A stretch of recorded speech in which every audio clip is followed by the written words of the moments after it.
Radio La Frontière revient de nouveau avec une variété de programmes. Découvrez désormais sur votre radio des émissions scientifiques, culturelles, sociopolitiques, sportives et le journal parlé. Retrouvez à partir de ce 30 septembre les émissions telles que Entre femmes, Forum Éco, les secrets de l'informatique. Au cœur de la science, à la découverte, nos droits, parlons-en. Radio La Frontière, le développement et l'excellence.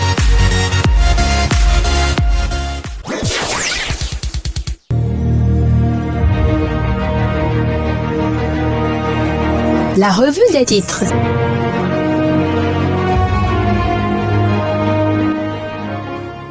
Amis de la revue des titres, bonjour et bienvenue à ce premier numéro sur Radio La Frontière. Démarrons cette revue des titres par le site d'information RFI où l'ex-maire de Dakar, Khalifa Sall, a été gracié par le président Macky Sall. Selon ce site, la décision a été annoncée à la surprise générale ce dimanche soir. L'homme est rapidement sorti de prison dans la nuit de ce dimanche à lundi. Toujours avec le site d'information Radio France Internationale, on apprend que s'ouvre un grand dialogue national à Yaoundé. Des centaines de participants sont attendus pour trouver des voies et moyens d'en finir avec les conflits dans les régions anglophones. Le site d'information souligne que ce conflit a déjà fait en 3 ans 3000 morts, près d'un demi-million de déplacés et 40 000 réfugiés. Ce grand dialogue national convoqué par le président d'Espoir, Paul Biya, génère beaucoup d'espoir dans ce pays. Quittons le Cameroun pour le Liban où un rassemblement à Beyrouth pour dénoncer la crise économique a été organisé ce dimanche.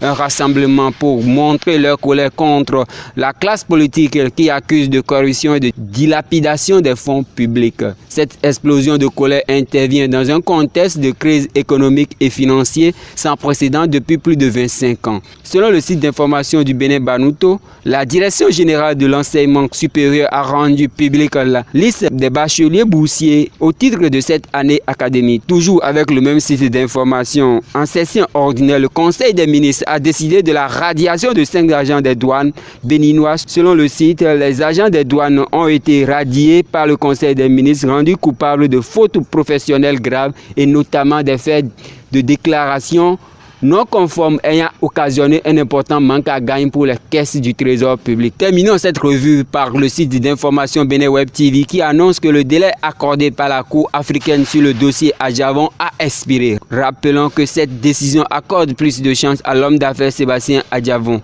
Fin de cette revue des titres présentée par Augustin Atiogede.